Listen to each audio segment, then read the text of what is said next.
What's up guys, Cody here. Today we'll be taking you through one of 6 foundational movement patterns. First one on our list, the push. Now, going through the what we're working with in actually training, muscles associated, and the best tips and techniques. First, lead you through bench exercises, a variety, moving down into conditional band movements, as well as bodyweight exercises, all that can improve and enhance your form. So the first of our bench exercises, the standard bench press, typically seen in performance enhancing lifts, going for max reps heavyweight. Also a great way to train into hypertrophy. While using this bench, one of the key focuses is that movement pattern. The chest muscles also have that shoulder complex attached with it and can get in the way of that performance when you're trying to focus on the larger muscle group. So as you go in, when you add that lift off, wrap your true grip around the knurling, lowering that weight right at to slightly below the chest line. Now, as you press, the best way to get that contraction for the chest muscles, those pec major, pec minor, superior, going down in that movement pattern, pressing up and away from your chest, right up to that eye level, moving those elbows in, down towards the floor, pressing back. Now, one way through this exercise to really keep your body honest, pay attention to where your back is, where your hips are. If you start to notice there's that upper back curve right there in that small, rotate your hips down and fully flex the core. Add to that press, add to that power, making sure your feet are grounded as you push off and back down. Another great way to hit more circumference of that chest, add an incline elevation or decline to that bench. As you go into that incline, same function matters when you're using a barbell versus using dumbbells. That movement pattern starts low. Now you press up, straight to eye level, lower it back down, keeping that core tight, press up.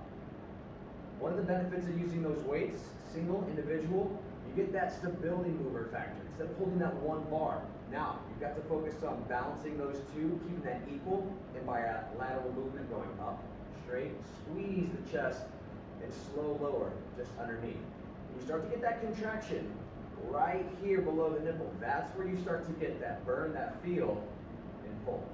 So, an honorable mention that you could perform on the bench as well, the dumbbell chest fly, really expanding and contracting, because that's when you get the most movement and the biggest burn feel, as long as you're able to keep those shoulders dropped and controlled. I can show you another way on the bands. We cover that next segment right here. Now, a benefit to using bands into this movement, as you see here, ours tethered to the wall, that gives you more range and control over that movement rather than an unstable barbell or unstable weight. So this getting that same effect as you would for the incline bench as you push from low to high in that standing position. That tight squeeze, elbows underneath and back up to eye level. You can get the same effect by rotating those hands, palms up, and push towards the ceiling, getting that even deeper contraction. Squeeze.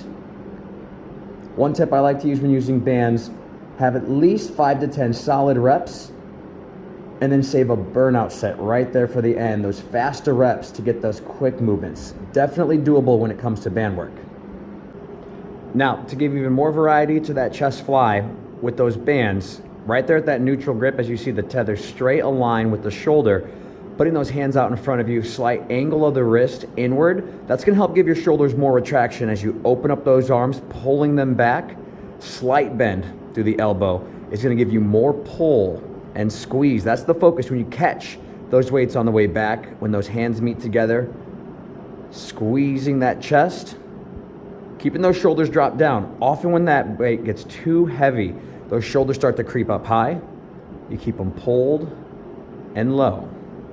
Great option, especially when you're trying to go with that wide variety.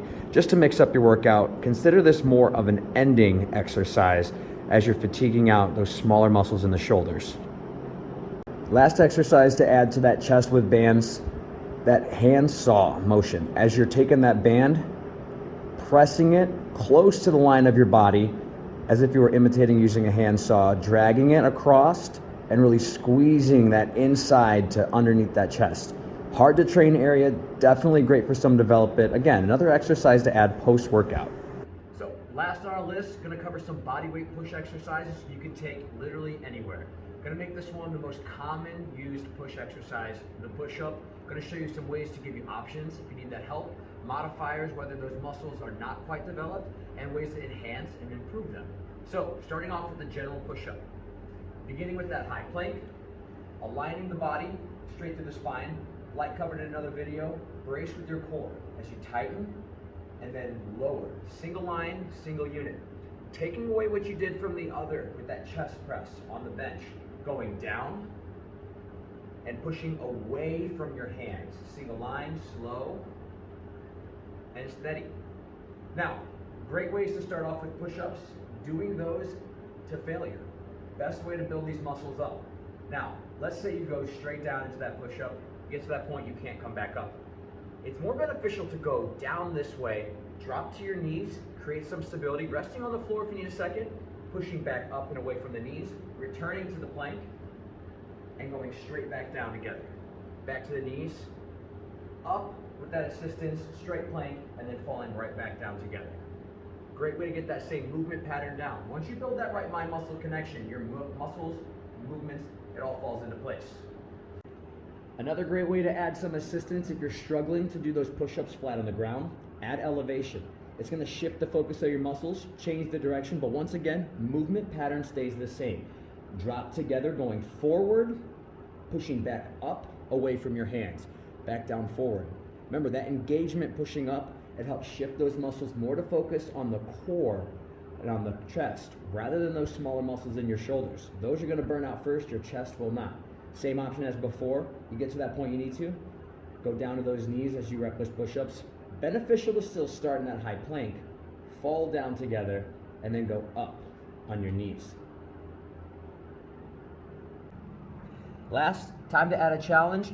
Those who can feel comfortable doing at least 30 to 40 push-ups in a session, add some resistance in that new fashion, going up on a decline. So, exact opposite of that modification to make this exercise less controlled. Knees up, straight line, hips tight, core tight. Drop down and forward, push up and away. Never get too complacent doing one set of exercise until you can hit 100 reps, 200 reps.